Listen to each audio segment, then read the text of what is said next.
Ny mety ho tetrinandro eny an-dranomasina ny alarobia 5 Jona 5 amin'ny 9 maraina hatramin'ny alakamisy 4 Jona 5 amin'ny 9 maraina. Mila malina hatrany eny an-dranomasina na tsy misy azy ny filazana fampitandremana. Ho an'ny morontsiraka atsinana ny tanjona bobaomby hatrany amin'ny tanjona angotsy andrahoana fitsy. Ho avy atsimo atsinana nandrifotra ka ho 30 hatramin'ny 40 km isan'ora. Ahatratra 5 km isan'ora ny any avaratra isambava. Anonjabe-dranomasina ahery indraindray ahavon'ny onja andidina ny 2 metatra ahatratra 2.5 metatra manakaiky ny tanjona bobaomby. Tanjona angotsy hatrany mahanoro anorana malefaka miatoato ny alina sy ny voamaraina. Ho avy atsimo somary atsimo atsinana nandrifotra ka ho 10 hatramin'ny 30 km isan'ora. Anonjabe-dranomasina ahavon'ny onja 2.5 hatramin'ny 2 metatra. Mahanoratra ny taolaniaro isy tandrifin-drahona mitsitokotoko indrindra ny alina. Ho avy avaratra atsinana nandrifotra ka ho 10 hatramin'ny 20 km isan'ora. Anonjabe-dranomasina ahavon'ny onja 2.5 hatramin'ny 2 metatra ahery indraindray ny manakaiky ny taolaniaro ka tombanana hatratra 2.5 hatramin'ny 3 metatra. Taolaniaro hatrany amin'ny tanjona vohimena andrahoana vitsy na hibalika ny masoandro.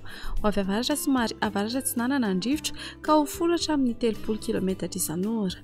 Ahatratra 40 hatramin'ny 50 km isan'ora ny takariva sy ny alina.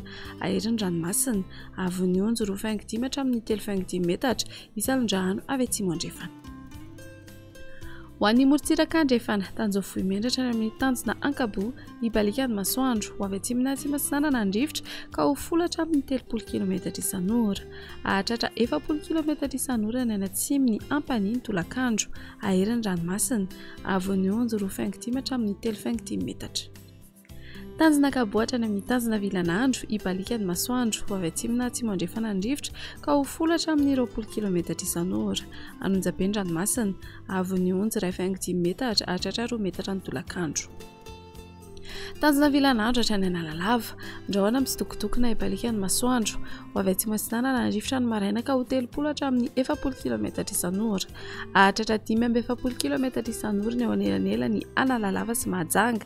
Ho avy andrefana ny tolakandro ka ho 10 hatramin'ny 20 km isan'ora. Adiny mpanonja ranomasina ahavon'ny onja andidina ny 4.5 metatra. Analalava hatrany amin'ny tanjona bobaomby isy tandrifin-drahona vitsy manodidina nosy be ny maraina. Ho avy atsimo atsinana nandrifotra manakaiky ny tanjona bobaomby ka ho 30 hatramin'ny 50 km isan'ora. Ny ankafa ho avy atsimo atsinana nandrifotra ny maraina ka ho 20 hatramin'ny 30 km isan'ora. Ho avy atsimo andrefana kosa ny tolakandro ka ho 10 hatramin'ny 20 km isan'ora. Ho toy ny ranomasina ahavon'ny onja ho latsaky ny 4.5 metatra.